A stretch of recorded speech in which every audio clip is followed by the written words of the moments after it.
Tässä syön tiramisu. Mietin, että tää on kyllä muuten hyvä, mutta jotain puuttuu, että tätä voisi itse pikkasen tuunata. Ja miten? Kyllä virolainen jotain hyvää aina keksii. Jos kostutetaan tätä pikkasen vielä. Oho, meni vähän. Noin. Maistetaan nyt. Otetaan tästä vähän lientä kyytipojaksi.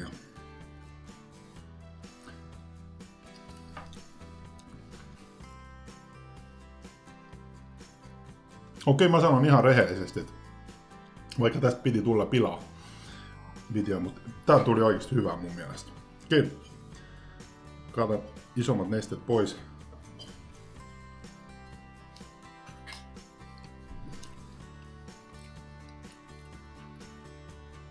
Jos olisin pikkasen vähemmän laittanut, olisi ollut aika hyvä. Joo. Tommonen pikkuinen video. Se on moi.